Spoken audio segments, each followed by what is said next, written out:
What's up, guys, and welcome to another episode of the Milwaukee Bucks franchise. You guys already know what it is, and before we begin, I would like to address the news of Michael Carter-Williams being traded.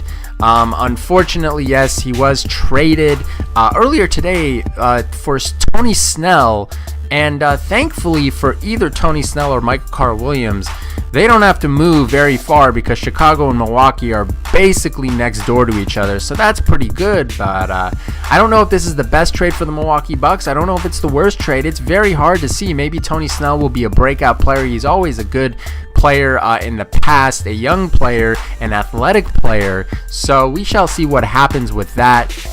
As we all know, as you see over here, yes, we are taking on the Washington Wizards. Bradley Beal with a 6-shot from 3. That's what Bradley Beal does. A lot of people speculating that Bradley Beal may be an all-star this year. We'll see about that. As you see, Giannis Antetokounmpo, you guys already know who he is, taking an and one jumper, not a jumper, a and one foul on the layup. As you see over here, beautiful defense by DeMarre Carroll, and then getting an almost and one on Bradley Beal. The score 16-9. The Washington Wizards aren't as easy as everyone thinks they are. They're actually pretty damn good team when Beal and Wall play at their potential. As you see over here, Beal already has 7 points in this game. 18-21 is the score. But yes, I'm still kind of freaking out over this trade. As you see, Thon Maker, you guys already know based on a couple videos ago, Thon Maker is just an absolute beast. He received a bump in minutes because of his outstanding performance. As you see over here, Delhi, one of the new acquisitions for the Milwaukee Bucks, killing it and getting an and one and getting the free throw after that. 26-27 is the score. But yes, I'm not too sure what's going to happen in the future. Should I trade MCW? I will leave that up to you guys.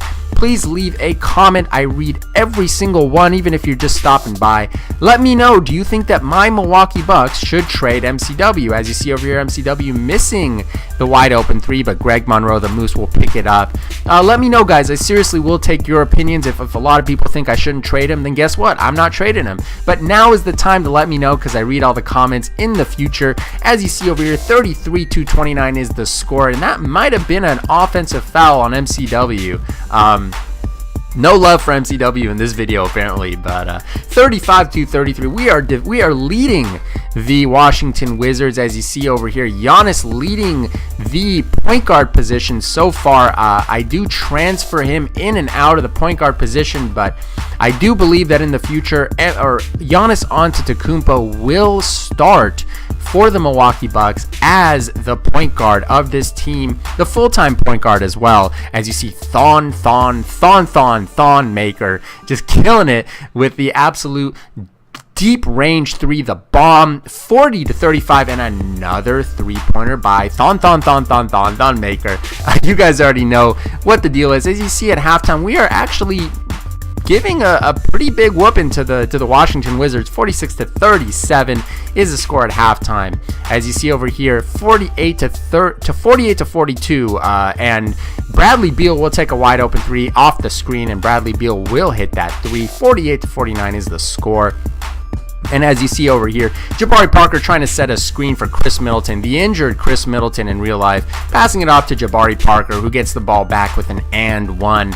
And yes, guys, like I mentioned, let me know about MCW. I really am curious to see what I should do with him. And as always, leave a like before you guys leave. As I mentioned before, it helps me out tremendously, helps grow the channel, helps me become a better YouTuber. And like I said, I know you guys have other videos to watch, but before you guys exit out of this video, let me know what's up. Give me a like. If you didn't like it, subscribe, or if you didn't like it, let me know what I can fix in the comments section. But either way, guys, 64-60 is the score. We are in the third quarter. Thon Maker with a nice defensive protection of the rim over there, and Thon Maker will go ahead and get a green release on this 3, and that's beautiful stuff. Sorry about that, guys. I had to sneeze. It happens. And as you see over here, 67-69 is the score. As I mentioned before, we are in the fourth quarter. As you see, the Wizards are out rebounding the Bucks by 8. That's never a good indication of anything, because rebounding is basically a huge part of defense, and if your defense isn't good, basically you're generally losing the game unless you're offensive stellar. As you see over here, 71-67 after whooping the Washington Wizards at halftime. It seems that we are actually losing this game currently by 2. John Wall, the former #1 draft pick, just an absolute beast with a pump handle dunk, or at least he pumped that dunk. It was pretty crazy. As you see over here, 73-71 is the score. MCW passing it off to Chris Middleton, who is basically a 99% assurance from that three, because he is like a 98 open three-pointer, especially from the corner, which is the easiest three to make in the game, or in basketball in general. But right now we can't stop the Wizards for some reason. 80-74 as we get an open pass to Giannis Antetokounmpo in the paint for a dunk. 6'11", that's going to be easy. But as you see, Giannis is having a terrible game. 3 of 11, 7 rebounds, and barely any points. A no-show for Giannis this game.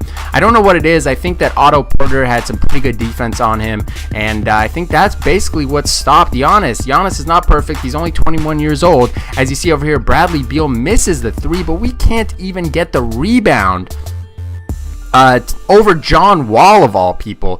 He can't get a rebound, and that's just gonna be bad news bears for the Milwaukee Bucks. As you see the Washington Wizards running the break, and John Wall, one of the best point guards in the entirety of the NBA, he will not miss that. And as you see, fast forwarding to the end, unfortunately guys, we end up dropping the game to the Washington Wizards after defeating the Hawks and the Grizzlies. You see, that's just how it is. Some games you dominate, some games you absolutely get dominated. And if you guys remember, not too long ago, the halftime score, we were beating them by around 10 points. And then once it came to the fourth quarter, the Wizards stepped it up. 19 points and 12 assists for John Wall. What an outstanding showing. Meanwhile, as you see, also 23 points from Bradley Beal, just an Ian Mahimi with 12 and 11. I mean, just an outstanding performance by the Washington Wizards. I am sorry to say it, guys, but in this game we got outplayed, and that's all that there is to it. I mean, sometimes even the Golden State Warriors lost 9 games last year, and it happens. And as you see over here, Thon Maker with 24 points. Hesitant to say, but I believe that is a career high for Thon Maker in his very early career as a rookie. Jabari Parker with 12, but just about that. Everyone else didn't show up this game. And Giannis, the one glaring omission, with only 6 points. The future All-Star Chris Middleton only 5. Michael Williams only 4. But as I mentioned, guys, I want to thank you for watching. As always, please leave a like before you leave, and let me know what I should do with Michael Williams. Should I trade him? Should I keep him? I'll leave that up to you, and I will see you in my next video.